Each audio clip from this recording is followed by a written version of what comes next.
잔다르크. 이름은 다들 들어보셨죠? 하지만 우리가 아는 잔다르크는 어쩌면 이야기의 아주 작은 일부에 불과할지도 모릅니다. 오늘 이 시간에는 단순히 역사 속 영웅이 아니라 한 인간의 영혼이 겪어낸 그 놀랍고도 깊은 여정을 함께 따라가 보려고 해요. 아니, 상식적으로 한번 생각해 보세요. 어떻게 프랑스의 작은 시골 마을에 살던 10대 소녀가 갑자기 군대를 이끌고 심지어 왕을 즉위시킬 수 있었을까요? 이게 정말 가능한 일일까요? 우리가 학교에서 배운 이야기보다 훨씬 더 깊고 흥미로운 진짜 이야기가 여기에 숨어 있습니다. 그 답을 찾으려면요, 단순히 역사책만 뒤져서는 안 돼요. 사실 그 열쇠는 심리학, 철학, 그리고 신학이라는 세 가지 다른 렌즈 속에 숨어 있거든요. 이 렌즈들을 통해 그녀의 삶을 들여다보면 그 불가능해 보였던 여정의 진짜 의미가 보이기 시작할 겁니다. 자, 그럼 첫 번째 이야기부터 시작해 볼까요? 시간은 15세기 프랑스, 동레임이라는 아주 작은 마을로 거슬러 올라갑니다. 전쟁으로 혼란스러운 시대였죠.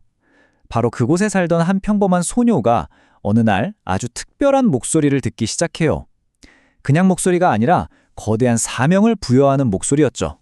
이걸 보통 소명이라고 부르죠. 뭐랄까, 신의 부르심 같은 거요. 이건 그냥 환청을 듣는 거랑은 차원이 달라요. 내 안에서 울리는 어떤 절대적인 명령 같은 거죠. 재밌는 건 이런 소명은 내가 이걸 왜 해야 하는지, 이게 가능한 일인지 그런 걸 다 이해하기도 전에 불쑥 찾아온다는 거예요. 그리고 이 목소리가 그냥 나라를 구하라 같은 막연한 얘기를 한 게 아니에요. 보세요. 정말 구체적인 미션 리스트를 줍니다. 첫째, 프랑스를 구원하라. 둘째, 왕세자인 샤르를 찾아가라. 셋째, 오를레앙 전투에서 승리하라. 마지막으로 랭스에서 그의 대관식을 치르게 하라. 이건 뭐 거의 게임 퀘스트 수준으로 명확하죠? 잔다르크 본인도 이렇게 말했어요. 처음에는 이해하지 못했지만 이해하기 전에 먼저 응답했다고요. 이게 정말 중요한 포인트예요. 머리로 계산하고 따져본 게 아니라는 거죠. 그냥 내면에서 들려오는 그 확신, 그 목소리를 먼저 믿고 행동에 옮긴 거예요. 이해는 그 다음이었던 거죠. 자, 그렇게 목소리에 응답한 소녀는 이제 세상 밖으로 나섭니다. 당연히 처음엔 아무도 믿어주지 않았겠죠. 하지만 결국 모두를 놀라게 하는 승리를 이끌어내잖아요. 이 과정에서 잔다르크는 아주 흥미로운 두 가지 모습을 동시에 보여줍니다. 심리학에서 말하는 원형이라고 할 수 있겠네요. 이 타임라인을 한번 보세요. 정말 눈 깜짝할 사이에 모든 게 일어납니다. 1429년 단 한 해에 2월에 고향을 떠난 소녀가 5월에는 모두가 불가능하다고 했던 오를레앙 포위망을 풀어버려요. 그리고 불과 2달 뒤엔 7월에는 왕세자를 진짜 왕으로 즉위시킵니다. 와, 이건 뭐 역사의 흐름을 혼자서 휘어잡은 거죠, 말 그대로. 바로 이 지점에서 심리학적인 분석이 아주 재밌어집니다. 그녀는 소녀와 전사라는 어떻게 보면 정반대인 두 가지 원형을 한 몸에 구현한 인물이에요. 한쪽에는 신에 대한 순수한 믿음과 헌신을 상징하는 소녀가 있고 다른 한쪽에는 기존의 모든 규칙과 경계를 깨부수고 행동하는 전사가 있는 거죠. 이 둘이 합쳐지니까 어땠을까요? 당시 사람들 눈에는 이전에 본 적 없는 거의 신적인 권위를 가진 리더로 보였던 거예요. 자, 이렇게 잔다르크의 명성이 하늘을 찌르기 시작하자 이제 그녀는 더 이상 그냥 잔다르크라는 한 사람이 아니게 됩니다. 거대한 스크린처럼 된 거죠. 프랑스라는 나라 전체가 자신의 희망 그리고 두려움을 그녀라는 스크린에 쏘아보기 시작한 겁니다. 사람마다 그녀를 보는 시선이 다 달랐어요. 프랑스 민중들은 그녀를 신이 보낸 구원자로 봤죠. 군인들은 승리의 여신 그 자체라고 생각했고요. 샤를 7세에게는 자신의 왕위를 정당화해줄 살아있는 증표였어요.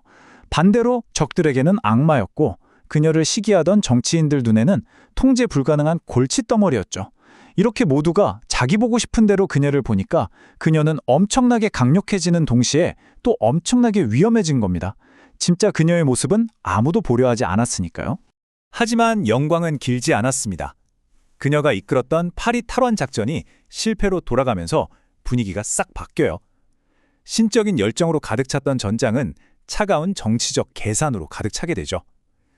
그녀를 이용해 왕이 된 샤를 7세와 귀족들은 이제 그녀를 부담스러워하기 시작합니다.